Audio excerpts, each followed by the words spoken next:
مفتی طارق مسعود کے بیانات کے لیے مفتی صاحب کے چینل مفتی طارق مسعود آفیشیل کلپس کو سبسکرائب کریں۔ ہو رہی ہے عمر مثل برف کم، چپ کے رفتہ رفتہ دم بدم۔ اللہ تعالیٰ نے انسان کی جو زندگی بنائی ہے وہ برف کی طرح ہے۔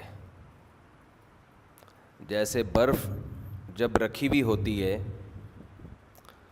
تو آہستہ آہستہ پگھل رہی ہوتی ہے، لیکن پگھلتے ہوئے محسوس نہیں ہوتی۔ قطرہ ٹپکے گا اس میں، یہ تو یقین ہوگا کہ پگھل رہی ہے، لیکن ایسا نہیں ہوگا کہ آپ کو برف نظر آئے کہ ایسے آہستہ آہستہ سمٹ رہی ہے، محسوس نہیں ہوتی، لیکن یقین ہوتا ہے کہ یہ بہرحال سمٹ رہی ہے، یقین یہ ہوتا ہے سب کو۔ میں جو بات کرتا ہوں نا، یہ جو بیان ہے اتوار کا یا جمعے کا، اس میں اپنے آپ کو بھی مخاطب کرتا ہوں، میں اپنے آپ کو بھی سامعین میں داخل کر کے کہ مجھے بھی عقل آئے، مجھے بھی سمجھ آئے۔ ایسا نہیں ہے کہ ہم کوئی بہت بڑے فنٹر ہیں،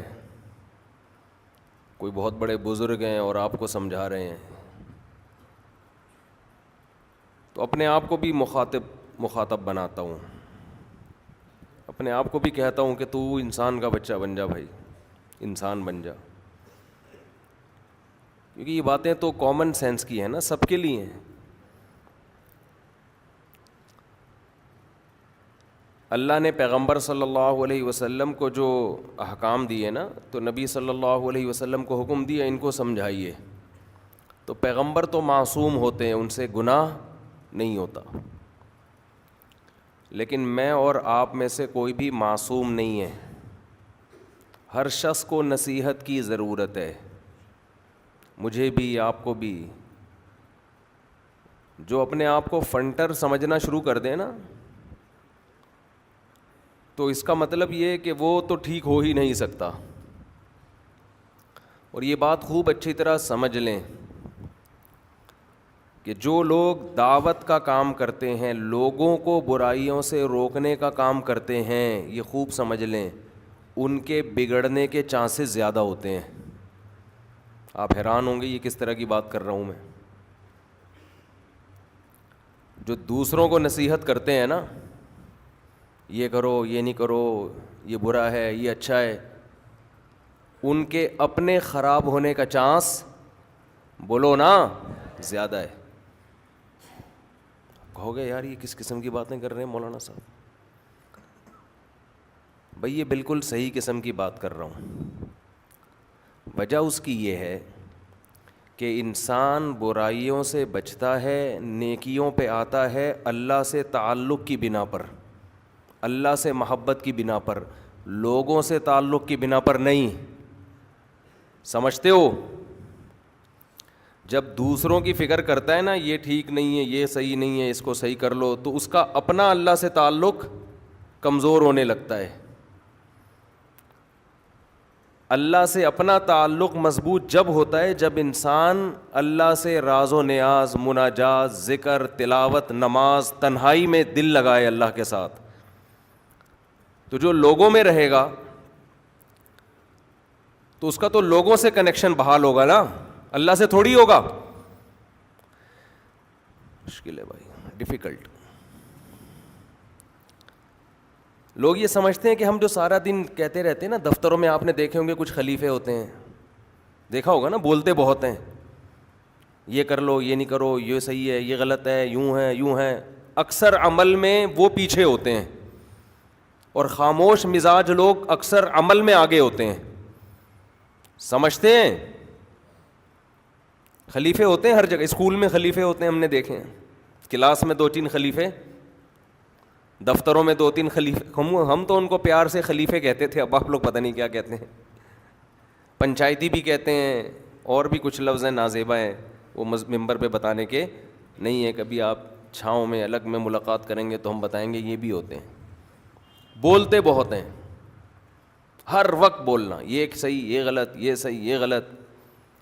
اس سے انسان کا اللہ سے جو تعلق ہے وہ کمزور پڑتا ہے. دیکھو دل جو ہے نا، دل یہ بہت ساری چیزوں کی طرف ایک ٹائم میں متوجہ نہیں ہوتا. اس کو یہ چاہیے کہ جس کی محبت پیدا کرنی ہے نا، اس کے بارے میں زیادہ سوچے، اس سے زیادہ میل ملاپ رکھے، اس کو زیادہ سنے، اس کی باتیں زیادہ کرے. جس کی باتیں زیادہ، جس کے بارے میں سوچنا زیادہ، جس کا تذکرہ زیادہ ہو، اس کی محبت دل میں آتی ہے. تو جب انسان تنہائی میں اللہ سے راز و نیاز کرتا ہے، اللہ سے دعائیں مانگتا ہے، عبادت کرتا ہے، تو اس کا اللہ سے کنیکشن مضبوط ہوتا ہے. اور جب لوگوں میں گھل مل کے رہے گا، چاہے وہ دین کے لیے ہی کیوں نہ ہو، تو کچھ اور فائدے تو اس کے ہوتے ہیں، لیکن ایک بڑا فالٹ یہ پیدا ہونے لگتا ہے کہ اس کا اپنا اللہ سے ریلیشن کمزور ہونے لگتا. کیونکہ لوگوں کے اس پہ بھی دیکھو، جیسے ایک انسان خود لوگوں پہ اثر ڈالتا ہے نا، تو انسان لوہے کا بنا ہوا نہیں ہے، وہ لوگوں کا اثر لیتا بھی ہے. سمجھتے ہیں کہ نہیں سمجھتے ہیں؟ وہ لیتا بھی ہے اثر. ہاں، نیک لوگوں کی صحبت میں بیٹھے گا چپ کر کے، بولے گا نہیں، تو اثر لینے کا عمل زیادہ ہوگا. یہ فائدہ ہے. لوگ جو علماء کی محفل میں جاتے ہیں، لوگوں کو فائدہ ہوتا ہے. ان علماء کو جب فائدہ ہوتا ہے جب وہ اپنے سے بڑے لوگوں کی محفل میں بیٹھے ہیں. نہیں آ رہی بات میرا خیال ہے. دیکھو تابعین صحابہ کی محفل میں بیٹھتے تھے تو ان کو فائدہ ہوا، لیکن صحابہ کو تابعین کے ساتھ بیٹھنے سے نہیں ہوا، صحابہ کو نبی کے ساتھ بیٹھنے سے فائدہ ہوا ہے. سمجھتے ہو کہ نہیں سمجھتے؟ ایک ڈاکٹر سینئر ڈاکٹر کے ساتھ بیٹھے گا تو اس کا علم ترقی کرے گا، جونیئر کے ساتھ بیٹھے گا تو جونیئر کو تو فائدہ ہوگا، اس کو خاص فائدہ نہیں، تھوڑا بہت تو ہوگا، خاص فائدہ نہیں ہوگا. تو اللہ تعالیٰ کے ساتھ جس کا تعلق قوی ہوتا ہے، ہمارے حضرت ایک مثال دیا کرتے تھے اس کی کہ کنویں سے جب پانی نکالا جائے نا، نکالتے رہو تو کیچڑ آنا شروع ہو جاتا ہے. کنویں سے پانی نکالنے میں فائدہ جب ہوتا ہے جب پانی آنے کا ٹائم بھی اس کو دیا جائے. اس میں پانی آئے گا پھر لوگ نکالیں. تو علماء یا جو بھی نیک لوگ دین کا کام کر رہے ہیں، لوگوں کو واعظ و نصیحت کر رہے ہیں، ان کی مثال کنویں کے پانی کی طرح ہوتی ہے. اگر وہ سارا دن تبلیغ کرتے رہیں، ہر وقت یہ کرو، یہ نہیں کرو، یہ نہیں کرو، یوں کرو، جیسے بعض لوگ کر رہے ہوتے ہیں، تو کیچڑ آنا شروع ہو جائے گا. سمجھتے ہیں؟ کیونکہ جو پانی اللہ سے ان کو لینا چاہیے تھا وہ تو تہجد کی نماز میں، تلاوت میں، ذکر میں، دعاؤں میں ہے. اللہ سے تعلق پیدا ہو، اخلاص پیدا ہو. وہ تعلق یوٹیوب، فیس بک اور پبلک سے زیادہ میل جول اس تعلق کی ایسی کی تیسی کر دیتا ہے. سمجھتے ہیں؟ اب یہ بات ہے تو علماء کے لیے، لیکن یہ پبلک کے لیے بھی ہے. پبلک میں بھی ایسے لوگ ہوتے ہیں سارا دن بیٹھ کے یہ صحیح ہے، یہ غلط ہے، یہ صحیح ہے، یہ غلط ہے، سارا دن بیٹھ کے نصیحت کرتے رہو. اپنی اصلاح سے انسان غافل ہوتا ہے. تبلیغ کرنا فرض ہے. دیکھو کیسے فرض ہے. قرآن مجید میں اللہ نے رسول اللہ صلی اللہ علیہ وسلم سے متعدد مقامات پہ فرمایا کہ اذا فرغت فانصب وإلی ربک فارغب ان لک فی النہار سبحا طویلا. اے نبی آپ نے دن بھر لوگوں میں چلنا پھرنا ہے. دن بھر آپ نے کیا کرنا ہے؟ تو نبی جو دن بھر لوگوں میں چلا پھرا کرتے تھے وہ بزنس کے لیے، کاروبار کے لیے نہیں، وہ تبلیغ کے لیے، دین کی خدمت کے لیے، جہاد کے لیے. تو قرآن کہہ رہے چونکہ دن بھر آپ لوگوں میں مشغول رہتے ہیں، لہذا آپ کی زیادہ ذمہ داری ہے کہ فراغت میں فن سب اپنے آپ کو عبادت میں تھکائیے. سمجھ میں آ رہی ہے بات؟ کیا مطلب؟ اس فراغت میں جب آپ اپنے آپ کو تھکائیں گے تو آپ کا جو سینہ ہے وہ اللہ کی محبت سے سیراب ہوگا. اس کنویں میں پانی جمع ہوگا جو دن بھر آپ لوگوں میں تقسیم کریں گے. تو جو آدمی بھی بولتا ہے زیادہ, نصیحت کرتا ہے زیادہ, اس پر لازم ہے کہ وہ اتنا ہی زیادہ عبادت میں دل لگائے تاکہ اس کے اندر اخلاص پیدا ہو, اللہ سے تعلق پیدا ہو. کیونکہ اللہ سے تعلق پیدا کیے بغیر جو علم حاصل ہوتا ہے وہ علم فتنہ, تباہی اور بربادی کا ذریعہ بنتا ہے. وہ جوڑ کا ذریعہ نہیں بنتا, وہ محبت کا ذریعہ نہیں بنتا. آج دیکھ لو نا, ہر آدمی ایٹم بم بنا ہوا ہے یوٹیوب پہ. ہر آدمی, کوئی نیا مسئلہ آئے گا, آپ بڑے علماء کو دیکھو جو اللہ سے ڈرتے ہیں. ہم تو رابطہ کرتے ہیں, وہ خاموشی اختیار کرتے ہیں. ہم نے تو یہاں تک دیکھا ہے اپنے اداروں میں کہ ایک مفتی صاحب کے پاس کوئی مسئلہ آیا, انہوں نے کہا سینئر سے پوچھو. حالانکہ ان کی اپنی رائے تھی مگر رائے دینے سے ڈر گئے کہ میں اپنے کندھے پہ رکھ کے بندوق کیوں چلاؤں بھائی, فلاں سے پوچھو. اس کے پاس گئے, انہوں نے کہا فلاں سے پوچھو. ہمیں تو دن رات یہ واسطہ پڑتا ہے نا, ہم تو رہتے ہیں, اللہ کا شکر ہے کچھ علماء میں اٹھنا بیٹھنا رہتا ہے. تو وہ رائے دینے سے ڈرتے ہیں کہ بھئی ہم سے نہیں رائے لو, کس سے لو, اس سے لے لو, فلاں سے لے لو. لیکن آپ آج دیکھیں علم کی دو باتیں انسان کو آتی ہیں اور ایسے. کل ایک ڈاکٹر صاحب سے میری بات ہو رہی تھی لندن میں, ڈاکٹر خرم بڑے ہمارے کلوز ہیں, اکثر تذکرہ کرتے رہتا ہوں کہ پاکستان میں یہ بدعت ہے کہ ہر آدمی ہر فیلڈ میں ماہر ہے.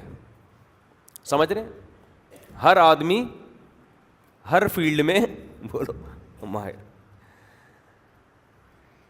ایک دوا, مجھے کوئی پیٹ کا مسئلہ, تیزابیت کا مسئلہ چل رہا تھا, میں نے کسی سے دوا معلوم کی, ڈاکٹر نے بتا دی یہ دوا کھائیں. میں نے وہ دوا نیٹ پہ سرچ کیا تو پتہ نہیں کیا کیا لکھا ہوا تھا اس کے بارے میں, یہ ایسی تباہی ہے, یہ کینسر اور فلانا اور ڈھمکانا. پھر ایک دو جاننے والوں سے رابطہ کیا, میڈیکل سائنس ان کی فیلڈ نہیں ہے. اب آپ کہیں جب نہیں ہے تو رابطہ کیوں کیا, ویسے ہی کہ آپ نے تجربہ کیا. تو انہوں نے کہا یہ کینسر اور فلانا اور ڈھمکانا. تو پھر ڈاکٹروں سے رابطہ کیا, جتنے ڈاکٹروں سے پوچھا انہوں نے کہا کوئی کینسر وینسر نہیں, بہترین چیز ہے. تو یہ ایک بار کا تجربہ نہیں ہے, یہ درجنوں بار کا تجربہ ہے. یہ صرف دین نہیں ہے جس میں ہر آدمی ٹانگ اڑا رہا ہے. پہلے ہم سمجھتے تھے کہ دین کے معاملے میں ہر آدمی فنٹر بنا ہوا ہے. ہر چیز میں الحمدللہ ہر آدمی بولو فنٹر ہے, ہر چیز میں. اچھا, نائیوں کے پاس کبھی جائیں, جو ہیئر ڈریسر ہوتے ہیں نا, وہ آپ کو بتائیں گے. کیونکہ جو ہیئر ڈریسر ہے نا, اس کے پاس جب لوگ بال کٹوانے کے لیے آتے ہیں تو بیٹھتے ہیں تمیز سے, اس کو بہت سارے لوگوں سے دن بھر میں بات چیت کا موقع ملتا ہے, نائی کو بہت سارے لوگوں سے, اور وہ تمیز سے بیٹھے ہوتے ہیں. ظاہر ہے جب تک یہ بال کاٹے گا نہیں تو یہ باتیں تو چلتی رہتی ہیں, اور سناؤ کیا ہو رہا ہے, کٹنگ بھی ہو رہی ہے. اور پھر آج کل لوگوں کی کٹنگ میں ٹائم بہت لگتا ہے. ہمارے بال ایسے کٹتے ہیں, یوں پیچھے لے گئے, ٹک ٹک ٹک برابر کر دیا, ختم. اب تو میں نے ہیئر ڈریسر کے پاس جانا ہی چھوڑ دیا ہے. اب میں ایسا کرتا ہوں, نہا کے یوں نکلے تو یہاں سے یوں کروا دیا, گھر والوں سے کہہ دیا بھائی یہ یوں برابر کر دو. پھر پیچھے لے گئے بال تو یہاں سے یوں ہی برابر. یہ میرے بال گھر میں کٹے ہیں, یہ کوئی نائی کے پاس نہیں گیا ہوں میں. ہلکا پھلکا رہو یار. نائی گھنٹہ پہلے آپ کو 20 قسم کی تصویریں دکھائے گا, عجیب عجیب, کوئی خربوزے کی شکل کا, کوئی تربوز کی شکل کا, کوئی جنگلی چوہے کی شکل کا, ایسے بال گھنٹہ لگا دے گا. نہ خود ٹینشن لو, زینت. اگر خود خوبصورت ہو نا تو لگو گے, ٹینٹ کرا کے بھی اچھے لگو گے, صحیح ہے نا. خوبصورت نہیں ہو تو یہ نکالتے رہو بیٹھ کے, کک بھی نہیں حاصل ہوگا, پیسے برباد ہوں گے. اس لیے شریعت نے کتنا اچھا حکم دیا, بال چاروں طرف سے برابر کاٹو. بس 3 آپشن ہیں آپ کے پاس, یا تو مکمل ٹنڈ, نائی کے پاس جاؤ, بولے بھائی دہشت گردی کا جڑ سے خاتمہ کر دے, بس وہ اس طرح چلا دے گا, جس طرح بھی چلائے بس اس طرح چلا دے, ٹھیک ہے, صفا چٹ کر دے گا. بہت زیادہ لک لے کر آنی ہے تو بولا الٹی طرف سے چلاؤ, اس طرح. جیسے بال اگر اس طرف ہیں تو یوں چلاؤ, اس سے چمک زیادہ پیدا ہوگی, ٹھیک ہے نا, شائننگ ہوگی. کتنے آرام سے ٹینڈ. شریعت نے کہا یا تو کیا کرو, ٹینڈ کراؤ. بال اگر رکھنے چاروں طرف سے برابر. اگر چھوٹے بال رکھنے, یہ پف نکال لینا, نبی صلی اللہ علیہ وسلم نے کہیں سے بال منڈوانا کہیں رکھنا اس کی اجازت نہیں دی ہے. تو اس میں یہ بھی داخل ہے کہ کہیں سے بال مکمل نہ منڈوائے, منڈوانے کے قریب کر دیے, چھوٹے کر دیے, کہیں سے بڑے کر دیے, تو یہ بھی دلالت النص سے اسی میں داخل ہے. تو بال چاروں طرف سے کیا کرنے ہیں, برابر. چھوٹے بال, اس میں مانگ نہیں نکلتی, تو بس ایسے ہی چھوٹے چھوٹے بال ہوں. تیسرا آپشن آپ کے پاس یہ ہے کہ پٹے والے بال ہوں. پٹے والے کا مطلب بالوں کو آپ ایسے ہی چھوڑ دیں, جتنے پیچھے جانے ہیں پیچھے لے جائیں سارے بالوں کو. سارے بال کہاں جائیں گے, پیچھے. تو یہ والے بال لمبے ہو جائیں گے, یہ والے چھوٹے ہوں گے. پھر ان کو آپ برابر کر کے کاٹ دیا کریں. ان کو بڑھانا چاہیں تو آپ بولو بڑھا سکتے ہیں, لمبے کھینچیں ان کو, کندھے تک لے جائیں, کندھے سے بھی نیچے لے جائیں. بہتر نہیں ہے کندھے سے نیچے لے جانا, لیکن شولڈر تک لے جائیں, کاٹ کے کانوں تک لے جائیں, گردن تک لے جائیں, بس کافی ہے اتنا. یہ زینت کیا ہے, بولتے کیوں نہیں, کافی ہے. ٹینشن بھی کم. اگر آپ خوبصورت ہوں گے تو اس میں اچھے لگیں گے, نہیں ہوں گے تو آپ جیسی مرضی کٹنگ کرا لیں. وہی لطیفہ بار بار سنا چکا ہوں. ایک آدمی کی بیوی تھی, وہ اس آدمی کو اچھی نہیں لگتی تھی. کہاں سے کہاں بیان چلا جاتا ہے, ابھی بس جلدی سے یہ آ رہا ہوں. وہ اس آدمی کو ذرا بھی اچھی نہیں لگتی تھی. تو ایک دن وہ خاتون جو ہے بہت خوبصورت ساڑی پہن کے, بہت خوبصورت چوڑیاں, بڑا اچھا میک اپ, بڑا اچھا دوپٹہ وغیرہ جو بھی خواتین زینت کرتی ہیں, اور کہنے لگی کہ, تو شوہر نے کہا کہ بھائی آج تو آپ نے بہت خوبصورت ساڑی پہنی ہوئی ہے. تو بڑے خوش ہو کے کہتی ہے تھینک یو جی. بڑی خوش ہوئی کہ چلو بھائی, کہہ رہے کاجل بھی بہت اچھا لگایا ہوا ہے. بہت شکریہ. بیگم نے کہا بیگم آج تو دوپٹہ بھی بڑا خوبصورت ہے تمہارا, بہت شکریہ. میک اپ بھی بڑا خاندانی کیا ہوا ہے, بہت شکریہ جی. کہہ رہا اچھی پھر بھی نہیں لگ رہی. یہ ساری چیزیں تم نے اچھی اچھی پہنی ہوئی ہیں مگر خود پھر بھی اچھی نہیں لگ رہی. تو اگر آپ اچھے نہیں ہیں تو خام خواہ میں شریعت کی مخالفت کر کے گناہ, نیکی برباد اور گناہ لازم. نہا دھو کے, بس مرد کے لیے اتنا ہی اچھا ہے, نہا دھو کے ڈیٹول سے نہا لے, بہت زیادہ ہے, تیزاب سے نہا لے, بدبو ختم ہو جائے گی. اس سے زیادہ مرد پہ سوٹ چیزیں نہیں کرتی ہیں, اور اس سے آپ کا سکون برباد ہوتا ہے. مرد اگر زیب و زینت میں زیادہ لگے گا نا تو خوب سمجھ لو, کیونکہ یہ مرد کی نیچر نہیں ہے, تو خوب اچھی طرح سمجھ لیں جو کام بھی نیچر کے خلاف ہوتا ہے اس میں سکون برباد ہوتا ہے. جو مرد عورت بننے کی کوشش کرتے ہیں, آپ غیر ملکوں میں, دوسرے ملکوں میں جا کے دیکھیں, وہاں یہ مرض بہت زیادہ ہے کہ مرد ہوگا لیکن خواتین والی ادائیں اختیار کرے گا. یہ ڈپریشن کی طرف جاتے ہیں, یہ برباد ہو جاتی ہے ان کی زندگی. تو جن چیزوں میں دل لگانا چاہیے ان میں دل لگاؤ بھائی. مرد ہو, آدمیوں والے کام کرو. کمر کھلی ہوئی ہوتی ہے بعض لڑکوں کی, اب تو شکر ہے یہ فیشن کم ہو گیا, پہلے بہت شروع ہو گیا تھا. کمر کس کو دکھا رہے ہو یار, تم آدمی ہو کے تم یہ حرکتیں کر. ویسے تو یہ عورتوں کے لیے بھی حرام ہے, ناجائز ہے, تو تم کیوں دکھا رہے ہو وہ لیڈیز والے کام. خیر, تو نائیوں کے پاس نا, ہیئر ڈریسر کے پاس بہت سارے لوگ آتے ہیں, تو اس سے کبھی آپ رابطہ کر کے دیکھیں, وہ آپ کو بتائے گا ہر آدمی پاکستان میں فنٹر گیری کی انتہا کو پہنچا ہوا ہے. سیاست پہ تبصرہ کروا لو ہیئر کٹنگ کے دوران, وہ عمران خان کے بارے میں ایسی ایسی رپورٹیں پیش کرے گا جو عمران خان کی بیوی کو بھی معلوم نہیں ہو. نواز شریف کے بارے میں وہ کچھ راز بتائے گا آپ کو جو سپریم کورٹ کو بھی معلوم نہیں ہے. پاناما لیک میں بھی ابھی تک وہ لیک نہیں ہوئی ہیں. شریعت کے بارے میں, میڈیکل سائنس کا, بے یہ ڈاکٹروں نے یوں کر دیا, بے ڈاکٹروں نے برباد کر دیا, بے یہ سارے یوں کر رہے ہیں, بے یہ کرتے کرتے آپ دیکھو.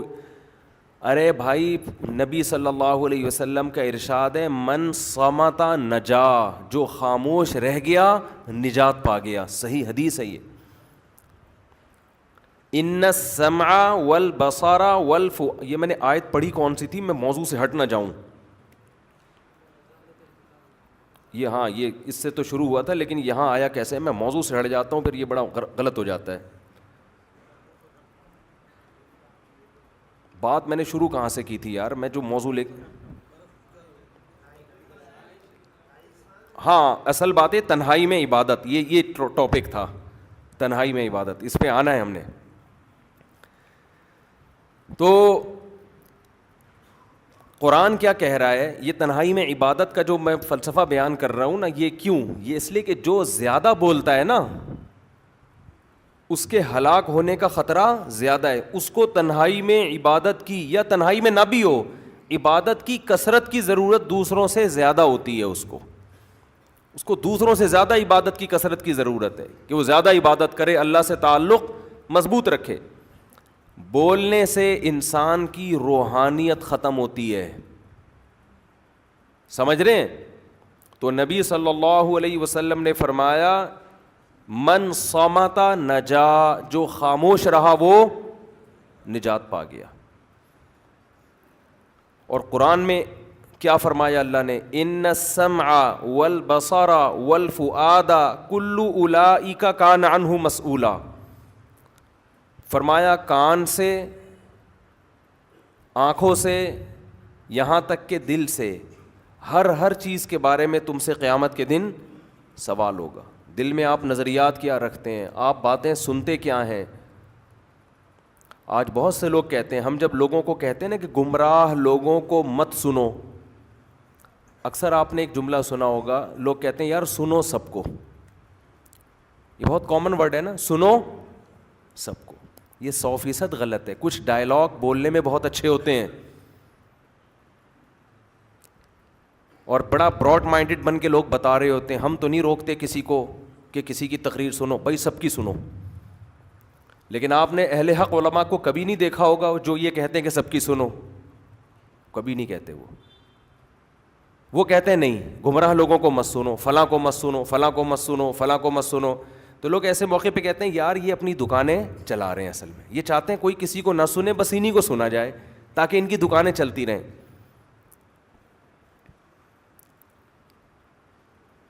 تو یہ ڈائلاگ دیکھنے میں بہت اچھا ہے کہ جی سب کو سنو. یہ بالکل ایسا ہی ہے جیسے آپ اپنے بچے کو بولو کہ بیٹا سب کے ساتھ بیٹھا کرو, چرسیوں کے ساتھ بھی بیٹھو, ہیروئنچوں کے ساتھ بھی بیٹھو, علماء کے ساتھ بھی بیٹھو, ڈاکٹروں کے ساتھ بھی بیٹھو, چوروں کے ساتھ بھی بیٹھو. خود آبزرو کرو پھر اچھا کون ہے اور برا کون ہے. کبھی اس کی اجازت دو گے اپنی اولاد کو؟ چرسیوں کے ساتھ بیٹھا ہے, آپ بولو بیٹا تو دوبارہ بیٹھا ہوا نظر آئے نا یہاں گٹر کے ڈھکن پہ, مجھے میں چھوڑوں گا نہیں تجھے, ہے بھائی. کسی مولانا کو دیکھ لیا, مولانا نے دیکھ لیا, مولانا نے کہا بیٹا تو یہاں نظر آیا نا چھوڑوں گا نہیں. یا کسی ڈاکٹر نے دیکھ لیا, پڑھا لکھا آدمی, کوئی بھی پڑھا لکھا آدمی, کہ یار تو پڑھے لکھوں میں بیٹھ, ادھر کیوں بیٹھا ہے؟ تو وہ کہے بھائی اصل میں تمہیں چرسیوں سے نا جلن ہے, تمہاری دعوت میں اگر دم ہے, جان ہے, تو تم مجھے دلیل سے قائل کرو کہ چرس غلط ہے. آپ بولو گے دلیل گئی تیل لینے, تو مجھے یہاں بیٹھا ہوا نظر آیا میں تجھے چھوڑوں گا نہیں. اگر آپ کے دل میں اس کی اصلاح کا جذبہ ہوگا, آپ کو پتا ہے کہ یار دلیل سے جب تک بات سمجھ میں آئے گی تو ایسا نہ ہو یہ ان سے کم عقلی کی وجہ سے, کم علمی کی وجہ سے متاثر ہو جائے. چرس اکثر وہی لوگ پیتے ہیں جو چرسیوں میں بیٹھتے ہیں, ہیروئنچیوں میں بیٹھتے ہیں. ہیروئنچیوں کی دلائل ان کی سمجھ میں آتے ہیں تبھی سٹا لگاتے ہیں. شرابیوں کے دلائل سمجھ میں آتے ہیں تبھی پی کے شرابی کیا دلیل دیتا ہے اپنے دوستوں کو؟ جب آپ شرابیوں میں بیٹھو گے نا وہ بھی دلائل دے گا, کہے گا یار ایک دفعہ ٹرائی کرنے میں کیا جا رہا ہے, ساری دنیا پی رہی ہے. دنیا میں اکثر انسان بچتے ہیں یا پیتے ہیں؟ انسانوں کی اکثریت اگر دیکھو تو زیادہ تر تو دنیا میں پیتے ہیں. مسلمان تو 5واں حصہ ہے اس آبادی کا, پوری دنیا کی آبادی کا. جو 25 یعنی اگر ہم دیکھیں تو 75% سے زیادہ لوگ دنیا میں شراب پی رہے ہیں. تو دلائل دینے پر آئیں تو شراب کی جواز کے بھی بہت دلائل مل جاتے ہیں. لیکن آپ اپنے بچے کو روکتے ہو کہ بھائی غلط لوگوں میں مت بیٹھو. تو یاد رکھو جیسے کچھ عملی خرابیاں ہوتی ہیں جو پہلے سے طے شدہ ہیں, اسی طرح کچھ عقیدے کی خرابیاں ہوتی ہیں جن کے بارے میں 2 اور 2 4 کی طرح طے شدہ ہے کہ یہ عقیدہ صحیح ہے اور یہ عقیدہ غلط ہے. اب اگر آپ اس غلط عقیدے والے کو سنیں گے, علم کی کمی ہے, اس بات کا پورا امکان ہے کہ آپ اس سے متاثر ہو کر کم علمی کی وجہ سے غلط چیز کو فالو کرنا شروع کر دیں. اور اگر آپ نہ بھی فالو کریں, آپ کے دل میں وسوسے پیدا ہو جائیں. دیکھو انسان کتنی ہی غلط بات سنے نا, اس کو یقین ہو کہ 100% غلط ہے, لیکن لاشعوری طور پر اس کے دل پہ وہ غلط چیزیں اثر کرتی ہیں, لاشعوری طور پر. آپ کہہ سکتے ہیں ہمیں پتہ کیسے چلے گا کون صحیح ہے, جب تک سب کو سنیں گے نہیں تو پتہ کیسے چلے گا کہ کون صحیح ہے اور کون غلط ہے؟ پتہ کیسے چلے گا؟ دیکھو ایسے ہی پتہ چلے گا کہ اگر آپ میڈیکل سائنس میں ڈاکٹروں سے علاج کرا رہے ہو, ساری دنیا کراتی ہے نا, کوئی شخص آ کے آپ کو سمجھانے لگے کہ ڈاکٹر سارے غلط ہوتے ہیں اور وہ چورن چٹنیوں کا بزنس شروع کر دے اپنا, یقیناً آپ متاثر ہوگے اس سے, کیونکہ وہ لفاظی کرے گا, وہ ہر چیز کی نیٹ پہ تحقیق مل جاتی ہے. تو آپ کے والد محترم آپ سے کیا کہیں گے, کمبخت تو ان لوگوں میں بیٹھتا کیوں ہے؟ کیا ساری دنیا کے ڈاکٹر غلط ہو جائیں گے کیا؟ جو میڈیکل سائنس ہے وہ شعبہ کس کا ہے؟ ڈاکٹروں کا ہے نا. تو کیوں فلاں حکیم کے پاس جا رہا ہے, تو کیوں فلاں ہومیوپیتھک کے پاس جا رہا ہے؟ ان کو کیا پتا میڈیکل سائنس کا؟ آپ یہی کہو گے نا.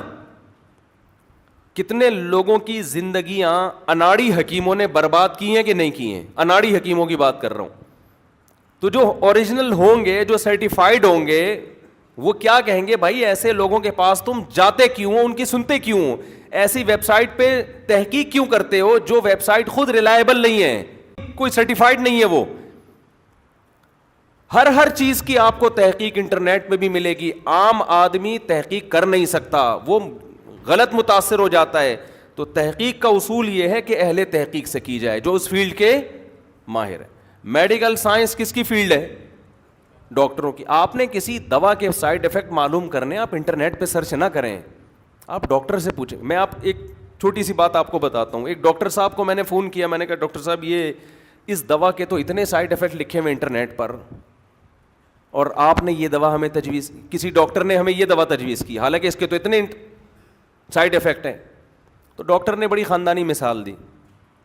انہوں نے کہا دیکھو اگر آپ جہاز میں سوار ہونے سے پہلے انٹرنیٹ پہ سرچ کرو کہ جہاز میں سوار ہونے کے سائیڈ ایفیکٹ کیا کیا ہیں, کتنے خطرات ہیں, کیا کیا واقعات ہو چکے ہیں, کون کون سے جہازوں میں لوگ مر چکے ہیں, تو پوری ایک لسٹ آ جائے گی. جنید جمشید بھی جہاز میں شہید ہوا, فلاں بھی ہوا, فلاں بھی ہوا, اس دن ایئر بلو جا کے ٹکرایا تھا once upon a time Margalla کی پہاڑیوں سے, ایک دفعہ PIA کے پہیے نہیں کھلے. تو اتنی رپورٹیں, یعنی یہ سارے سائیڈ ایفیکٹ ہی ہیں نا. ان کو دیکھنے کے بعد آپ بولو کہ میں جا ہی نہیں رہا, میں گھر میں ہی بیٹھا ٹھیک. سمجھ رہے ہیں کہ نہیں سمجھ رہے؟ اگر آپ موٹر وے پہ سفر کرنے سے پہلے تحقیق کرو انٹرنیٹ پہ جا کے کہ موٹر وے میں کتنے حادثات ہو چکے ہیں, اس پہ سفر کے سائیڈ ایفیکٹ کیا ہیں, تو آپ کو پوری ایک لسٹ ہو سکتا ہے نکل آئے. فلاں موقع پہ بس ٹکرائی تھی, مسافروں کا کچومڑ نکل گیا تھا, فلاں موقع پہ یہ ہوا تھا, فلاں موقع پہ یہ ہوا تھا. تو آپ بولو گے بھائی میں پیدل چلا جاؤں گا, موٹر وے میں نہیں. حالانکہ پیدل کے سائیڈ ایفیکٹ زیادہ ہیں. کراچی میں تو پیدل سفر کرنا یہ صرف ڈاکو کر سکتا ہے عزت کے ساتھ, جس کے ہاتھ میں اسلحہ ہو. عام آدمی کراچی میں پیدل سفر نہیں کر سکتا. یہ آپشن سندھ گورنمنٹ کی طرف سے صرف ڈاکوؤں کے پاس ہے. ابھی پھر گلشن معمار میں ایک مولانا صاحب کو ڈاکوؤں نے زخمی کر دیا, بچ گئے, اللہ ان کو شفا عطا فرمائے. یہ تو ہر ہفتے 3 4 5 کیس ڈاکوؤں کی فائرنگ کے جو ہمارے علم میں آ رہے ہیں, باقی حقیقت میں کتنے ہوں گے. تو سائیڈ ایفیکٹ اگر آپ دیکھنا شروع کر دیں تو اب دیکھو ایک ڈاکٹر بتائے گا نا کہ یار یہ آپ کو نیٹ کھول, جب ایک دوا ہم نے لکھ کے دی ہے تو ہم کیا پاگل ہیں؟ آپ چپ کر کے کھا لو آرام سے.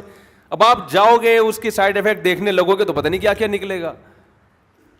تو عام آدمی کی تحقیق, چاہے وہ انٹرنیٹ کی ہو, چاہے وہ گوگل کی ہو, چاہے وہ کتابوں کی ہو, جو تحقیق کا اہل نہیں ہے اسے اس فیلڈ میں تحقیق کی اجازت نہیں ہے. آپ کہہ سکتے ہو عجیب بات ہے, تحقیق نہ کریں تو کیا اندھی تقلید کریں؟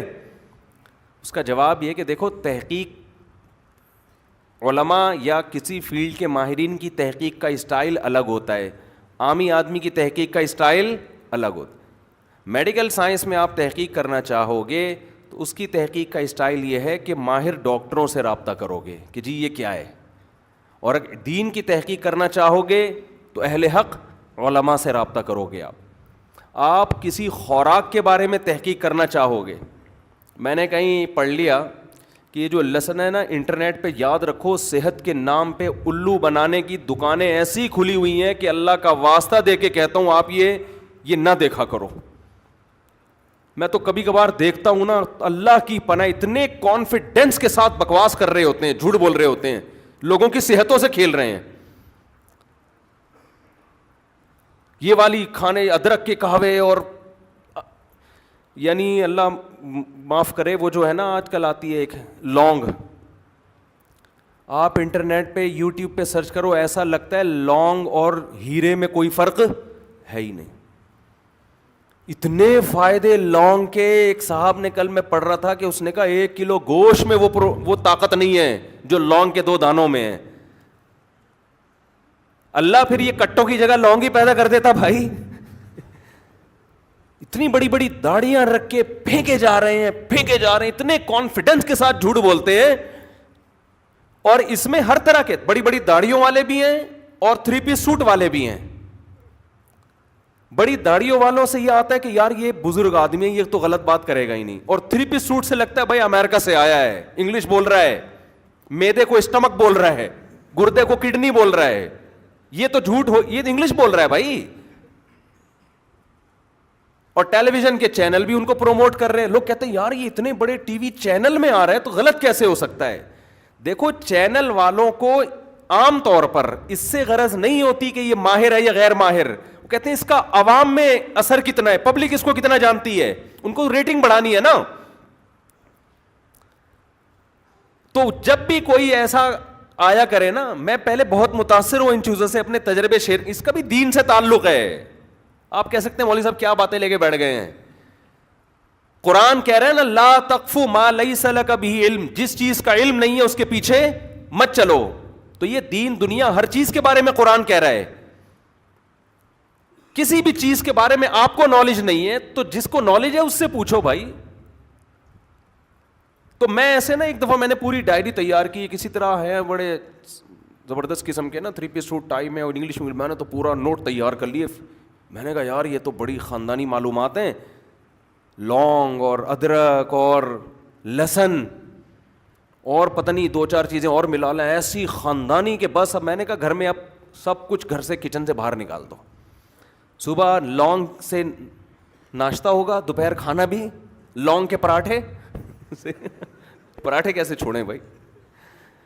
لونگ اچھی چیز ہے صحت کے لیے, میں نہیں کہہ رہا کہ اچھی نہیں ہے. وہ کسی ماہر حکیم سے, کسی ماہر آدمی سے آپ پوچھیں جو واقعی ماہر ہو. ٹی وی میں آنے سے ماہر نہیں ہو جاتا, تو وہ بتائے گا. بعض لوگوں کے نقصان دہ ہے بھائی, ٹھیک ہے نا. لہسن کچا آپ کھائیں, بہت فائدے مند چیز ہے, لیکن ہر ایک کے لیے نہیں ہے. اور فائدے بھی ایک لمٹ ہے, ایسا نہیں ہے کہ وہ ساری. اگر یہ ہوتا تو سارا جرمنی, یورپ, امریکہ ساری دوائیں باہر نکال کے سارے لہسن ہی کھا رہے ہوتے بیٹھ کے.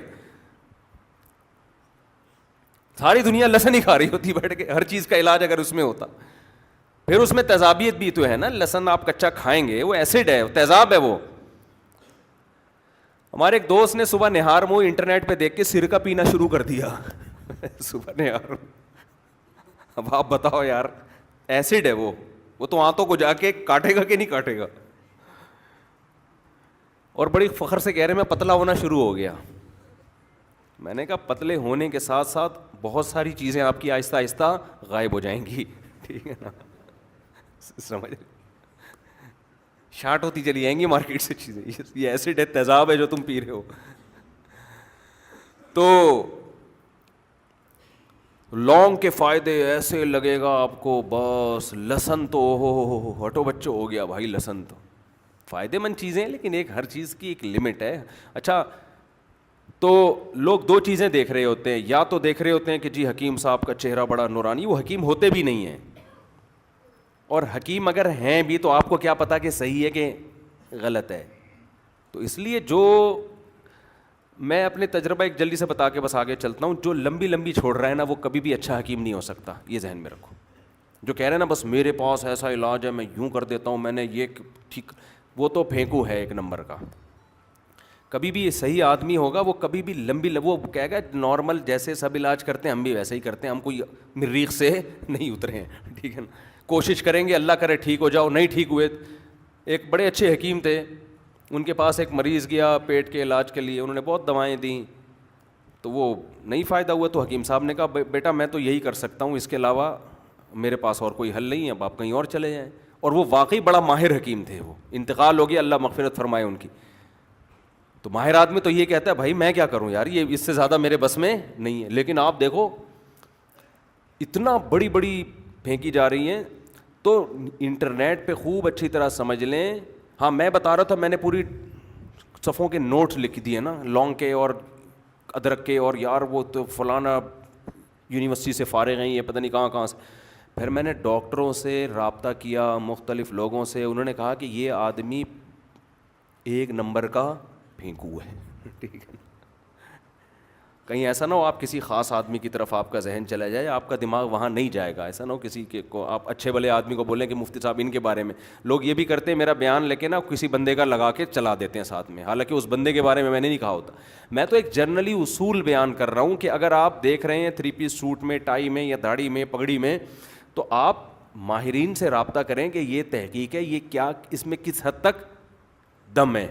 تو میں نے ایسے انٹرنیٹ پہ سنا کہ لہسن جو ہے نا, یہ آپ جب شہد میں ڈال کے رکھتے ہیں 2 آتشہ بن جاتا ہے, لہسن بھی اور شہد بھی.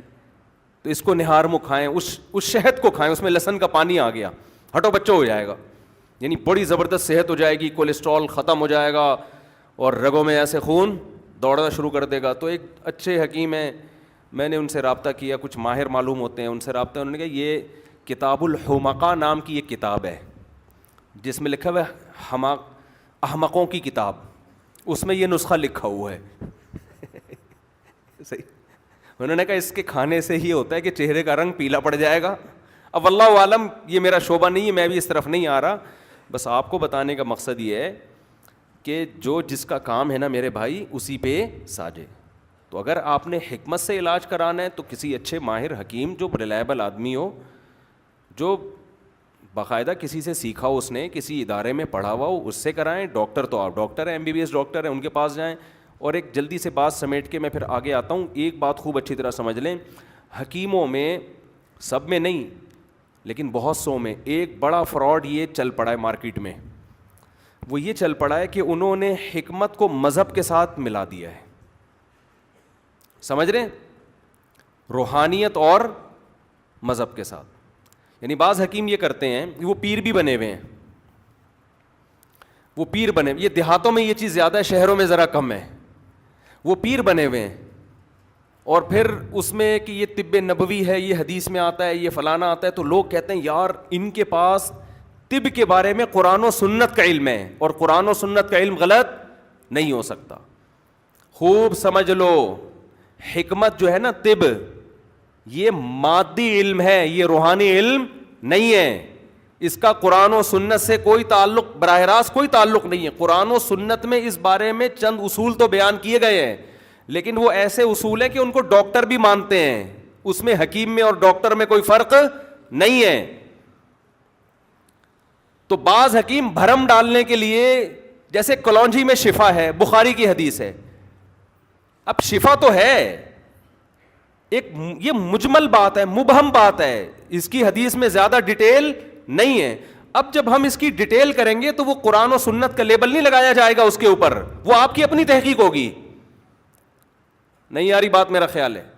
دیکھو قرآن میں آتا ہے شہد شفا ہے, بس یہ مبہم بات ہے, مجمل بات ہے, اس کی ڈیٹیل قرآن و سنت نے بیان بولتے کیوں نہیں کی ہے. اب اس کا یہ مطلب نہیں ہے کہ آپ شہد کے کیپسول بنا کے لوگوں کو کھلانا شروع کر دیں ہر آدمی کو, اور ہر بیماری میں آپ کے حدیث میں آتا ہے, قرآن میں آتا ہے شفا ہے, لہذا تیرے گردے کی پتھری کس سے نکلے گی, شہد سے نکلے گی. آپ شوگر کے مریض کو شہد کھلاؤ, وہ تو مر جائے گا, تو بیڑا غرق ہو جائے گا اس کا. حد سے زیادہ شہد کھلاؤ گے الٹی ہو جائے گی, بدہضمی ہو جائے گی اس کو, اور 10 بیماریاں پیدا ہو سکتی ہیں, ویٹ بڑھے گا. کوئی کہتا ہے شہد سے ویٹ نہیں بڑھتا, جو وہ کارب ہے بھائی, وہ تو جب زیادہ پیو گے ویٹ بڑھے گا, موشن لگ سکتے ہیں, کچھ بھی ہو سکتا ہے. تو یہ جو قرآن میں آتا ہے شفا ہے, بس قرآن نے ایک میسج دے دیا ہے کہ شفا ہے اس کے اندر. کس کے لیے ہے, کتنی مقدار میں ہے, کس بیماری میں کیسے کھانا ہے, اس کی قرآن و حدیث میں کوئی ڈیٹیل نہیں ملتی. اب اگر کوئی حکیم ڈاکٹر کہے گا کہ نہار منہ کھانے کا یہ فائدہ, کھانے کے بعد کھانے کا یہ فائدہ, اس جو مزید تحقیق ہوگی اس پہ قرآن و سنت کا لیبل یا طب نبوی کے نام سے لیبل نہیں لگے گا. یہ آپ کی اپنی تحقیق ہے, صحیح بھی ہو سکتی ہے اور غلط بھی. سمجھ میں آ رہی ہے بات؟ اب آپ لوگوں کو جب دوا بنا کے شہد کی بنا کے دیں گے اور کوئی کھائے اور اس کو فائدہ ہو جائے, تو آپ یہ نہیں کہ قرآن و سنت کی روشنی میں فائدہ ہوا ہے, آپ بولیں بھائی میری تحقیق تھی, فائدہ ہو گیا, اور نقصان بھی ہو سکتا تھا, بہتوں کو ہو بھی جاتا ہے. سنا مکھی ایک جڑی بوٹی ہے نا, اس کا پاؤڈر بنا کے حدیث میں آتا ہے اس میں بھی شفا ہے, تو اس میں بھی ایک خاص نوعیت کی شفا ہے, لیکن یہ حدیث بھی مبہم ہے. بس اس میں کورونا سے شفا ہے یا نہیں ہمیں نہیں پتا, اور دبلے آدمی کو بھی شفا ملے گی, وہ اور غائب تو نہیں ہو جائے گا کہیں وہ, کیونکہ موشن لگتے ہیں اس سے. یہ کچھ بھی حدیث میں تفصیل نہیں ہے. اس کی سب سے بڑی دلیل یہ ہے کہ اگر یہ حدیثیں علی الاطلاق ہوتی کہ کلونجی کا مطلب اب ہر بندہ کھا سکتا ہے, ہر بیماری میں کھا سکتا ہے, یہ مطلب ہوتا, تو پھر صحابہ کرام بیماریوں میں صرف کلونجی ہی کھاتے, اس کے علاوہ کچھ بھی نہ کھاتے. صحابہ بھی اس حدیث کا مطلب سمجھتے تھے. اسی طرح حجامہ بھی ہے. ہمیں صحیح حدیث میں ملتا ہے کہ نبی صلی اللہ علیہ وسلم کو جبریل علیہ السلام نے حکم دیا کہ اپنی امت کو حجامے کی طرف توجہ کریں. پھر نبی سے بھی ثابت ہے آپ مہینے میں ایک دفعہ دونوں کندھوں کے درمیان میں حجامہ کروایا کرتے تھے. تو حجامے میں شفا ہے, بس یہ بھی مجمل بات ہے, مبہم بات ہے, اس کی ڈیٹیل ہمیں حدیث میں نہیں ملتی. اور ہر کلیے سے, قاعدے سے کچھ لوگ مستثنا ہوتے ہیں. سمجھ میں آ رہی ہے بات؟ دیکھو روٹی میں طاقت ہے یا نہیں ہے, مجھے بتاؤ. گندم میں طاقت ہے نا, ساری دنیا کے حکیم ڈاکٹر کہیں گے بھائی گندم میں کیا ہے, طاقت ہے. تو کیا ہر ایک کے لیے؟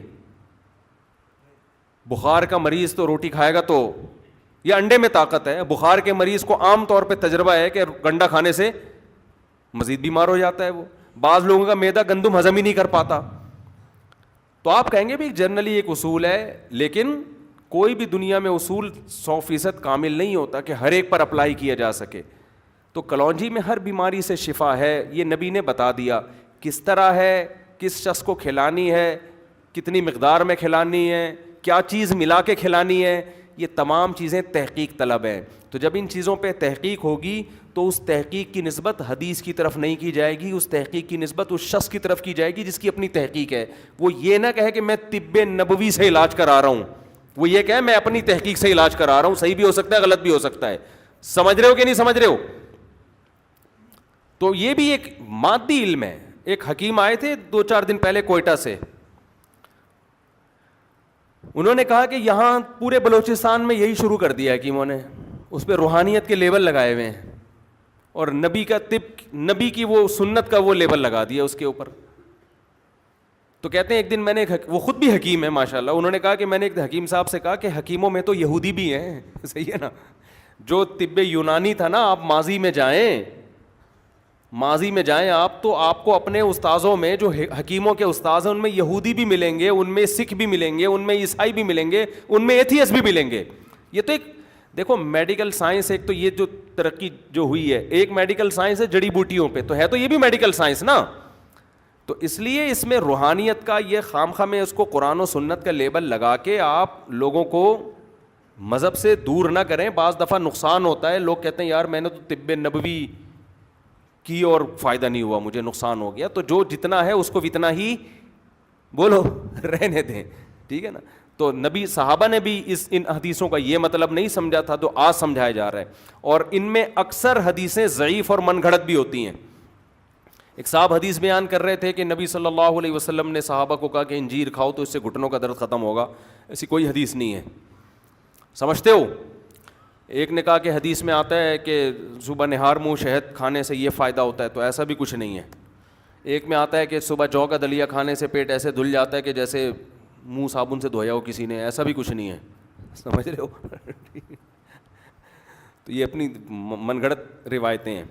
ہاں اسلام نے کچھ بیسک اصول طب کے ضرور بیان کیے ہیں، بیسک اصول ضرور بیان کیے ہیں، اور وہ ایسے اصول ہیں جو حکیم بھی مانتے ہیں اور ڈاکٹر بھی مانتے ہیں. وہ اصول بیان کیے ہیں، اس پر میرا ایک مستقل بیان ہو چکا ہے اسلام اور صحت کے عنوان سے. وہ اصول میں 2 منٹ میں جلدی سے بات کو سمیٹ کے ختم کرتا ہوں. وہ اصول میں بنیادی چیز یہ ہے کہ اللہ پیغمبروں کے لیے جس غذا کی سلیکشن کرتا ہے، جس لائف اسٹائل کی سلیکشن کرتا ہے، وہ کبھی بھی نیچر کے خلاف نہیں ہوتی، وہ کبھی بھی انسانی صحت کے لیے نقصان دہ نہیں ہو سکتی. تو یہ ہو نہیں سکتا کہ پیغمبر ایسی چیزیں کھائیں جو صحت کے لیے نقصان دہ ہوں. سمجھتے ہو؟ پیغمبر کا طرز زندگی ایسا ہو جو صحت کے لیے نقصان دہ ہو نہیں سکتا. تو اس لیے نبی صلی اللہ علیہ وسلم نے جو چیزیں استعمال کی ہیں، جیسے آپ نے گندم نہیں کھائی، آپ نے جو کی روٹی کھائی ہے، تو آج سارے میڈیکل سائنس بھی کہتی ہے، ڈاکٹر بھی کہتے ہیں بھائی جو سے وزن نہیں بڑھتا، گندم سے دھماکے کے ساتھ لوگ پھٹ رہے ہیں کھا کھا کے، ٹھیک ہے نا. اور نبی صلی اللہ علیہ وسلم نے کھجوریں استعمال کی ہیں. کھجور بہترین پھل ہے، لیکن اس طرح استعمال نہیں کی کہ صبح 2 پراٹھے کھانے کے بعد آپ 7 کھجوریں کھا لیں، بلکہ نبی صلی اللہ علیہ وسلم کو جب شدید بھوک لگا کرتی تھی تو کھجوریں ہی کھانا ہوا کرتی تھی. آج جو کھجوریں کھائی جا رہی ہیں وہ تو فائدے کے بجائے نقصان دے رہی ہیں. آپ پہلے پورا کھانا کھاتے ہو، پوری بریانی پھوڑی آپ نے، اس کے بعد آپ 8 دانے کھجور کے بھی کھا رہے ہو، 9 دانے کے بھی. طاق عدد میں کھانا سنت ہے، ٹھیک ہے نا. تو یہ نہیں ہوتا. نبی صلی اللہ علیہ وسلم نے اونٹنی کا دودھ اور بکری کا دودھ زیادہ پیا ہے، تو یہ دونوں دودھ صحت کے لیے بہت زیادہ مفید ہیں. گرم کیے بغیر پیا ہے، تازہ نکال کے پیا ہے تازہ. تو آپ تحقیق کر لیں، تازہ دودھ بوائل دودھ سے زیادہ بہتر ہے. بھینس سے زیادہ بکری، بکری سے زیادہ اونٹنی. اونٹنی کے دودھ میں فیٹ بالکل بھی نہیں ہوتا، ہے دودھ مگر بالکل بھی موٹا نہیں کرے گا آپ کو، وہ فیٹ ہے ہی نہیں اس میں. سمجھتے ہو کہ نہیں سمجھتے ہو؟ لیکن تازہ پیا ہے. آپ لوگ دودھ پینا شروع کر دیتے ہیں کہ بھئی اونٹنی کا دودھ سنت ہے. تو ان کا بھی لوگوں کا یہ اسٹائل ہوتا ہے، رات کو کھانے میں پورا پیزا پھوڑنے کے بعد اونٹنی کا دودھ پی رہے ہیں کہ جی سنت ہے. یہ والا طریقہ اس سے دودھ کے کوئی کھانچا ہی نہیں ہے، جائے گا کہاں وہ؟ سارے کھانچے تو آپ نے بھر لیے. تو نبی نے جو دودھ پیا ہے نا، وہ بھی کھانے کی جگہ پیا ہے. شدید بھوک لگی ہے، شدید بھوک سے نڈھال ہیں، دودھ کا پیالہ آیا، آپ صلی اللہ علیہ وسلم نے پینا شروع کیا. ایسے میں دودھ کا مزہ بھی آتا ہے، اور دودھ آپ کی باڈی کو ٹھا کر کے لگتا ہے جا کے. سمجھتے ہو؟ کبھی تجربہ کر کے دیکھو، دودھ سے پیٹ بھرو. صحابہ کہتے ہیں نبی نے ہمیں دیا. ابو ہریرہ رضی اللہ تعالیٰ عنہ کا مشہور دلچسپ واقعہ ہے نا کہ شدید بھوک لگ رہی تھی سب صحابہ کو، آپ صلی اللہ علیہ وسلم نے دودھ ڈیوائڈ کرنا شروع کیا. حضرت ابو ہریرہ فرماتے ہیں مجھے لگا سب سے آخر میں میرا نمبر آئے گا تو میرے لیے تو بچے گا ہی نہیں. تو کہہ رہے اتنا پیا، آپ نے فرمایا اور پیو اور پیو، یہاں تک کہ سیراب ہو گئے. تو یہ کیا ہے؟ انتہائی شدید بھوک کی حالت میں دودھ پیا جا رہا ہے. تو کھانا کم کریں گے نا تو پھر یہ سب چیزیں آپ کو فائدہ. انار کے حدیث میں آتا ہے ہر انار میں 1 دانہ جنت کا آیا ہے، تو ترغیب دی جا رہی ہے کہ پورا انار کھاؤ. تو اس میں تو 2 رائے نہیں ہے کہ اسلام نے آپ کو جو خوراکیں بتائی ہیں، قرآن میں جن خوراکوں کا تذکرہ ہے، جس طرح سے کھانے کا اسلام آپ کو حکم دے رہا ہے، اس سے بہتر کوئی ذریعہ صحت بنانے کا ہو نہیں سکتا. لیکن یہ اسلام کا اصل ٹاپک نہیں ہے، سمجھتے ہو؟ اور یہ سب چیزیں تو طے شدہ ہیں، ان میں 2 رائے ہو نہیں سکتی. خیر میں جلدی سے اصل بات کو سمیٹ کے ختم کرتا ہوں. بات کہاں سے شروع ہوئی؟ بہت ہی آڑی ترچھی ادھر ادھر چلا گیا بیان. یہ سب چیزیں پہلے سے سوچ کے آیا کریں. مولوی صاحب کہیں بھی جا سکتے ہیں کسی بھی وقت. تو میں یہ عرض کر رہا تھا کہ دیکھو، جب جو انسان زیادہ بولتا ہے نا، اسے زیادہ ضرورت ہے کہ وہ اپنا اللہ سے تعلق مضبوط کرے. اور خاموش رہنا، اس سے انسان کے دل میں روحانیت پیدا ہوتی ہے، نورانیت پیدا ہوتی ہے. ہاں جہاں بولنے کی ضرورت ہو وہاں انسان بقدر ضرورت بولے. اور خاموش رہنا کی 2 قسمیں ہیں. ایک تو اس لیے انسان خاموش رہتا ہے کہ بولنے کا کانفیڈنس ہی نہیں ہوتا، یہ خاموش رہنا معیوب ہے، کیونکہ آپ گھبراتے ہو، بولا ہی نہیں جاتا آپ سے. بولنے کی پاور ہونا, اسپیکنگ پاور ہونا, یہ اللہ کی بہت بڑی نعمت ہے. تو یہ والا خاموشی مراد نہیں ہے کہ آپ کو شرم آ رہی ہے بولتے ہوئے, یہ تو آدمی دنیا میں کسی کام کا رہتا ہی نہیں ہے. بہت سے لوگ شرمیلے ہوتے ہیں, بولنے کے ٹائم پہ بھی نہیں بول رہے ہوتے, تو وہ سمجھتے ہیں کہ لوگ یہ کہ بہت نیک لوگ ہیں ماشاء اللہ, خاموش مزاج ہیں. خاموش مزاج نہیں ہے, شرمیلے ہیں. یہ بولنے کے ٹائم پہ بھی ان کی آواز نکلتی نہیں ہے. ہم جب حضرت مفتی رشید احمد صاحب رحمہ اللہ تعالیٰ کے پاس گئے نا, شروع میں جب کالج چھوڑ کے ہم گئے, تو وہاں بہت سے لوگ آیا کرتے تھے. حضرت کبھی کسی سے نام پوچھتے نا تو وہ شرمیلا نام ہی منہ سے اتنا ہلکا نکلتا کہ سنا ہی نہیں دیتا تھا. تو حضرت کو غصہ آتا, فرماتے ذرا زور سے بولو, آواز نہیں آ رہی ہے. پھر وہ زمین میں گڑتا جا رہا ہے کہ بھائی بڑے بزرگ, ان کا ایک روب بھی تھا. اچھا مجھے وہ واقعہ یاد ہے, مجھ سے حضرت نے نام پوچھا, میں کالج میں تھا اس وقت, صرف ملاقات کے لیے آیا, تو میں نے زور سے اپنا نام بتایا نا اونچی آواز میں. بڑے خوش ہوئے, کہا ماشاء اللہ. صحیح ہے نا, کیونکہ لوگ بولتے تھے ایسے جیسے زمین میں گڑے جا رہے ہیں. تو یہ خاموشی یا یہ تکلف پسندیدہ نہیں ہے. میں بھی لوگوں کو اندازہ لگا لیتا ہوں, ملنے کے لیے آتے ہیں نا, بھائی آپ یہاں بیٹھے ہو, یہیں سے اپنی بات ذرا اونچی آواز میں بتا دو. اونچی آواز میں نہیں بتا رہے ہوتے, قریب آ کے ناک میں گھس رہے ہوتے ہیں, وہ منہ میں گھسے جا رہے ہیں. تو یہ اسٹائل سے انسان کا اندازہ ہو جاتا ہے کہ یہ کانفیڈنس سے خالی آدمی ہے. سمجھتے ہو؟ تو آ رہا ہے وہ, بھائی تھوڑا پیچھے رہو یار, ادھر منہ کرو, تھوڑا سا پیچھے رہو.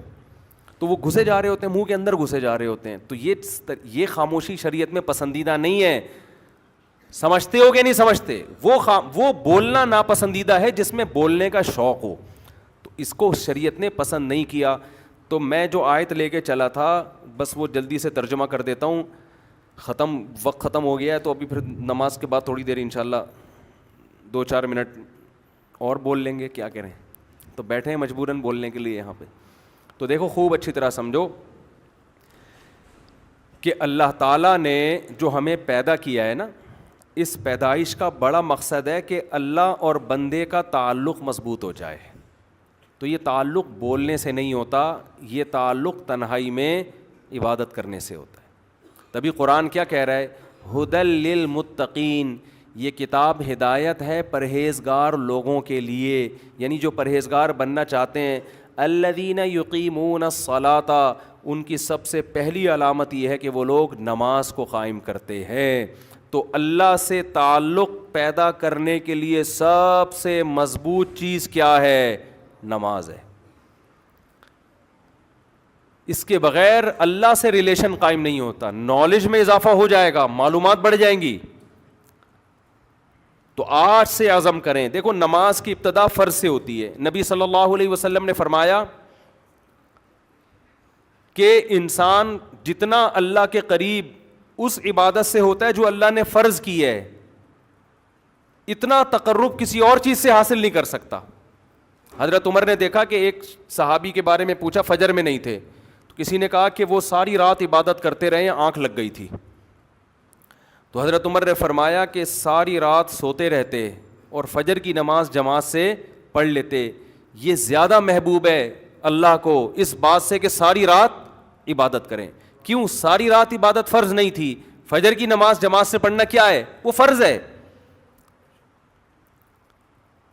تو فرائض کے بعد پھر نوافل ہیں, اور نوافل کی کثرت نبی صلی اللہ علیہ وسلم نے فرمایا کہ انسان کثرت سے عبادت کرتا ہے اپنے ضروری کاموں سے کو نمٹا کے.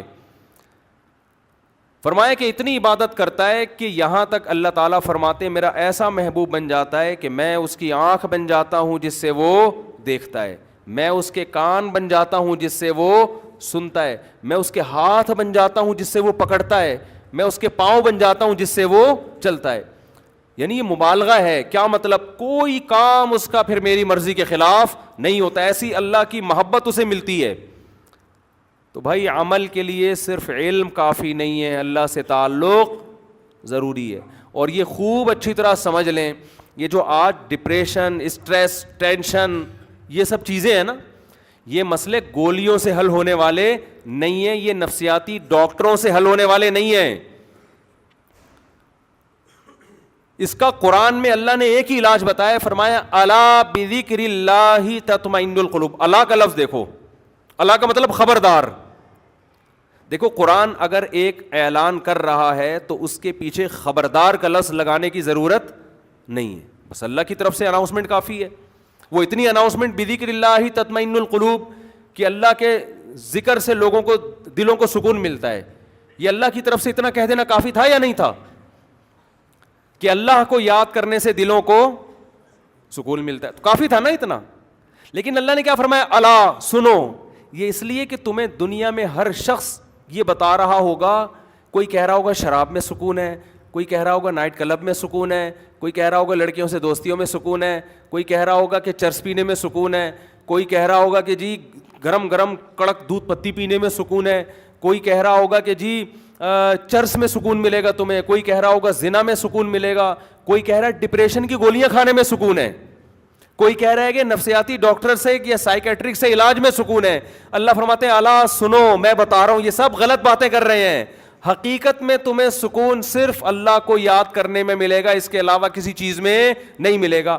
آپ کہہ سکتے ہو یار ہم تو ذکر کر کے ٹرائی کر کے دیکھ لیا, ہمیں کوئی سکون نہیں ملا. جو سکون سٹا لگانے میں ملتا ہے وہ ہمیں ذکر کرنے میں نہیں ملتا. ایک چرسی کو آپ بولو کہ تو چرس چھوڑ, لا الہ الا اللہ کی 100 دفعہ تسبیح پڑھ لے, تجھے سکون ملے گا. وہ کہے گا میں نے تو پڑھ کے دیکھ لیا, مجھے تو مل نہیں رہا. چھٹا لاؤ, بڑا مزہ آئے گا. نہیں آ رہی بات سمجھ میں؟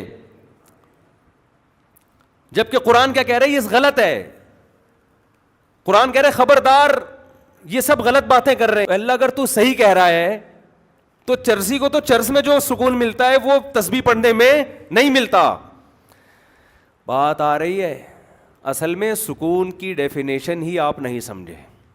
یہ سکون نہیں ہے جو چرسی کو مل رہا ہے, یہ وقتی طور پر اس کی جو ڈپریشن چرس نہ پینے سے پیدا ہوئی ہے نا, جو باڈی کی ایک ڈپریشن ہے, وہ وقتی طور پہ ختم ہوئی ہے. اگر چرسی کا چرس میں سکون ہوتا تو بار بار چرس کیوں مانگتا؟ وہ چرس نہ ملنے سے اس کی طبیعت کیوں خراب ہو جاتی؟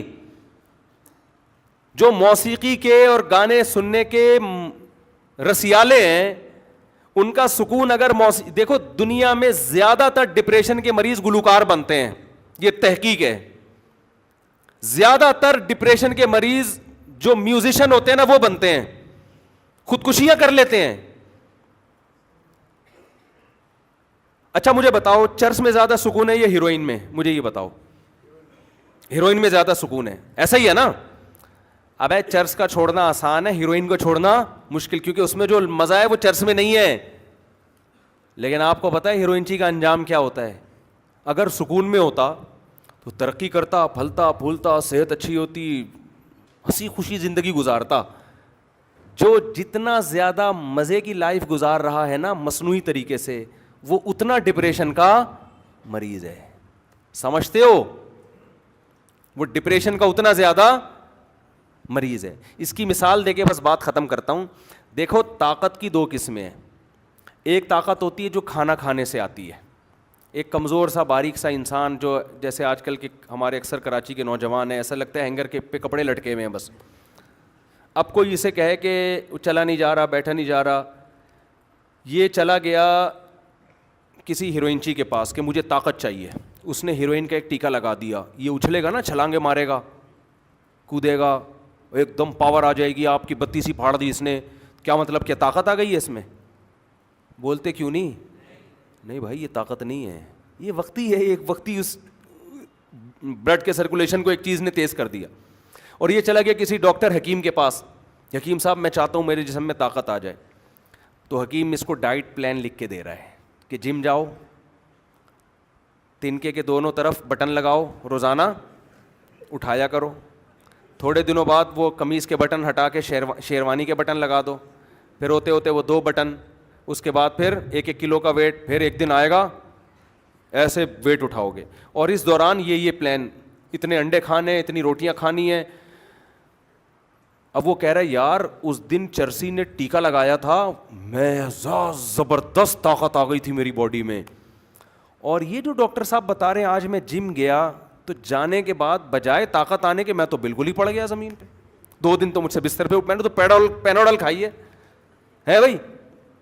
اور یہ جو اس نے مرغے شرغے بولے تھے وہ میں نے کھائے, میرا تو پیٹ خراب ہو گیا.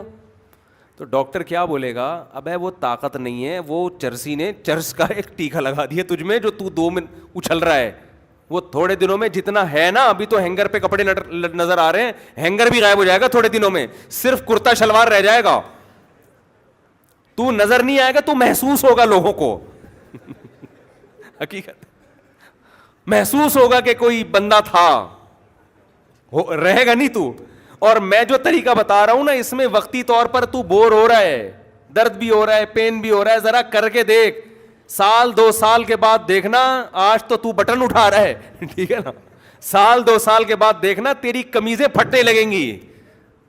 لوگ بولیں گے کرتا شلوار تھا, اب نہیں ہے, اب بندہ ہے, کرتا پتہ نہیں کہاں گیا اس کا. تو یاد رکھو, اللہ کے ذکر سے جو سکون ملتا ہے وہ ایسا نہیں ہوتا کہ آج بیٹھ گئے آپ نے, آج ایک تسبیح پڑھ لی, آج نماز پڑھ لی, کنٹینیو ایک کام کریں. یہ نیچر ہے, انسان کی فطرت ہے رب کی عبادت کرنا. اس ٹریک پر جب آئے گا تو آہستہ آہستہ آہستہ آہستہ اس کا دماغ فریش ہو جائے گا, آہستہ آہستہ وہ سکون میں جائے گا. اور یہ جو سکون ہے نا, موسیقی کا سکون, ایک فلم دیکھ لی, ایک ڈرامہ دیکھ لیا, کوئی فوج فلم دیکھ لی, اور جناب کوئی سٹا لگا لیا, یہ سکون برباد کرنے والی چیزیں ہیں. جیسے چرسی اور ہیروئن کو ٹیکا لگا دیا آپ نے. تو قرآن اس لیے کہہ رہے الا بذکر اللہ تطمئن القلوب, دلوں کو سکون اللہ کے ذکر, اللہ کی یاد کے علاوہ کسی چیز میں نہیں ملتا. کر کے تو دیکھو, ایسا نہیں ہوگا کہ آج تسبیح پڑھ لی تو ایک دم فٹ فاٹ ہو گئے, ٹھیک ہے نا. اللہ سے دل لگاؤ, کیونکہ دلوں پہ طاقت کس کی ہے؟ اللہ کی ہے. تو وہاں سے موٹیویشن ملے گی آپ کو, وہ سب اپنے آپ کو حوالے کر دو اس کے. انگریزوں نے بڑی تحقیقات کی, ہمارے ایک ریلیٹو ہیں امریکہ میں, انہوں نے کہا کہ گورے کہتے ہیں کہ یار یہ مسلمان قیدی جب جیل میں ہوتے ہیں نا, اکثر ڈپریشن میں نہیں جاتے. یہ پہلے زمانے کے قیدیوں کی بات ہے. اور جو غیر مسلم ہوتے ہیں وہ خودکشیوں پہ آ جاتے ہیں. انہوں نے کہا کہ وجہ اس کی ہے کہ مسلمانوں کے اپنے جیل کے اندر معمولات شروع, کوئی قرآن حفظ کر رہا ہے, کوئی تہجد پڑھ رہا ہے, کوئی جناب کوئی تسبیح کر رہا ہے, صحیح ہے نا, یہ اللہ اللہ کرنے میں لگ جاتے ہیں اس میں. دیکھو, جو چیز آپ کو تنہائی میں سکون نہ دینا, جس آدمی کو ہر وقت لوگوں کا مجمع چاہیے سکون کے لیے, تو سمجھ لو کہ یہ آرٹیفیشل سکون ہے.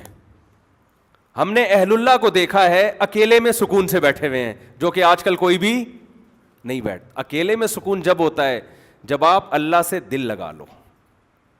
تبھی تو حدیث میں آتا ہے نا, قرآن قبر کی وحشت کو دور کرے گا. کیوں؟ آپ دنیا میں تنہا تھے, اکیلے تھے, آپ نے قرآن سے دوستی لگا لی, تلاوت کرتے تھے آپ. سعودی عرب کے بڑے عالم تھے شیخ بن باز رحمہ اللہ تعالیٰ, ان کے بارے میں سنا کہ اتنا زیادہ ذکر کرتے تھے کہ بیت الخلاء میں جب جاتے تو زبان کو دانتوں سے بند کر لیتے تھے, کیونکہ وہ آٹومیٹک ذکر ہوتا تھا.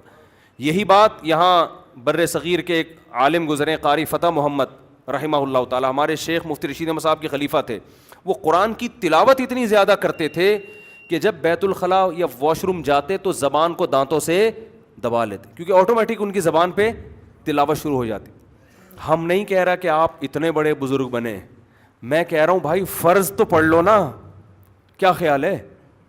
کتنا اچھا لگتا ہے یار, صبح انسان نہا دھو کے, منہ صاف ستھرا کر کے, نیٹ کلین ہو کے اللہ کے گھر کی, وہ وقار زکا کا نام تو سنا ہوگا سب لوگوں نے. ان کا میں نے محترم کا ایک کلپ دیکھا, مجھے خیال ہوا یار یہ بیان میں بتانے کا ہے. وہ اس وقار زکا صاحب نے کیا کیا کہ صبح فجر کی نماز پڑھنے نہا دھو کے محترم جا رہے ہیں, اور محترم صاحب اپنا کلپ بنا رہے ہیں, اور اس کا نام لکھا ہوا ہے 100 چوہے کھا کے بلی چلی حج کو. آئی بات سامنے, 100 چوہے کھا کے بلی چلی.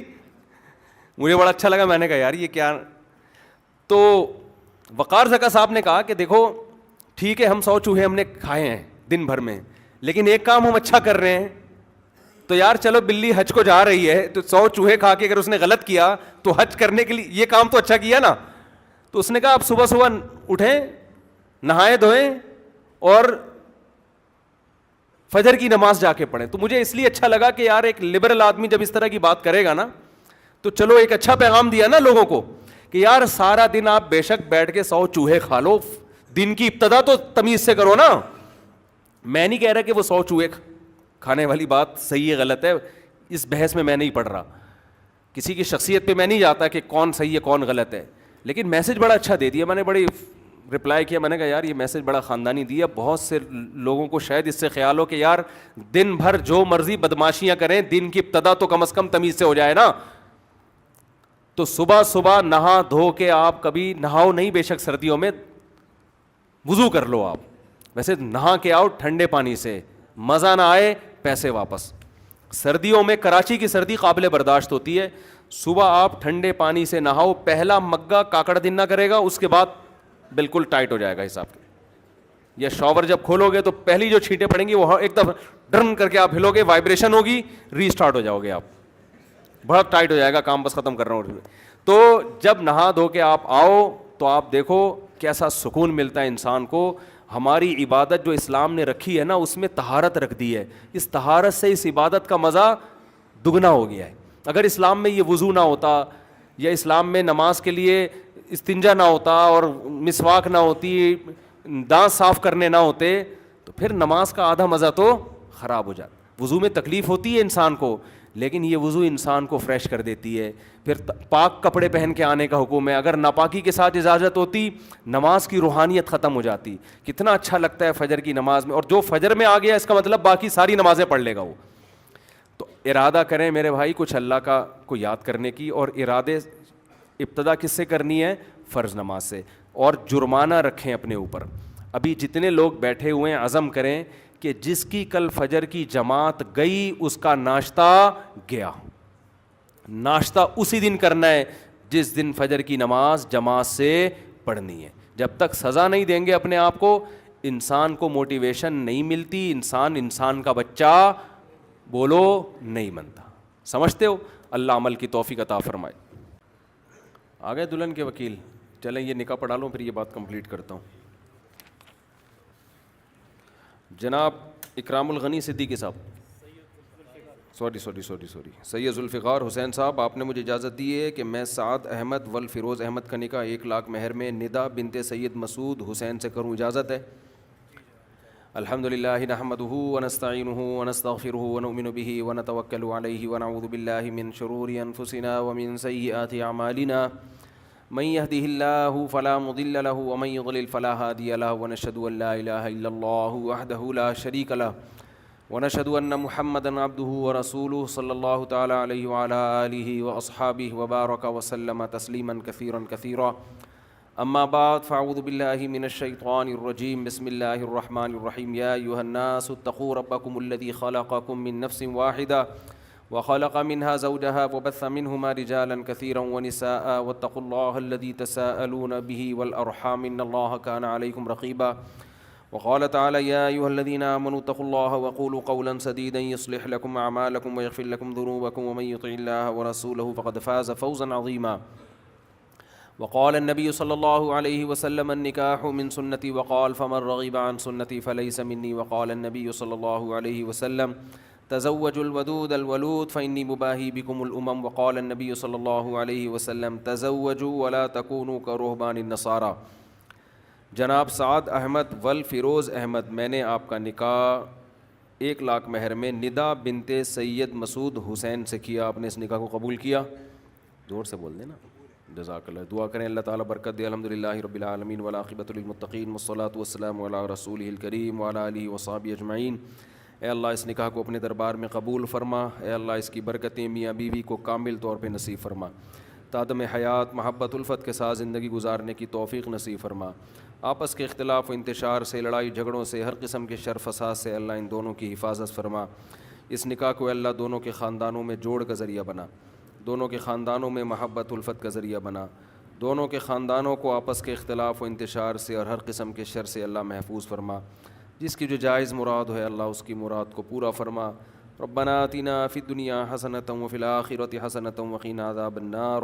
صلی اللہ تعالیٰ علی خیر خلقہ محمد وعلی آلہ وصحبہ اجمعین برحمتک یا ارحم الراحمین. اللہ تعالیٰ بہت مبارک کرے. اچھا, جن کا بھی نکاح ہوتا ہے نا, ریکارڈنگ ہوتی ہے ویڈیو کی, تو وہ بعد میں لینا چاہیں تو اپنی ریکارڈنگ لے سکتے ہیں ان سے. کوئی بھی جن کا بھی نکاح ہوا کرے نا, وہ چاہیں کہ بھائی تو USB میں ڈال کے دے دیا کریں. اصل میں تو یہ ان کی امانت ہوتی ہے. پھر آپ اس کو بعد میں دیکھ کے 10 سال بعد جب اس کو دیکھیں گے تو خاص کیفیات آپ پہ طاری ہوں گی.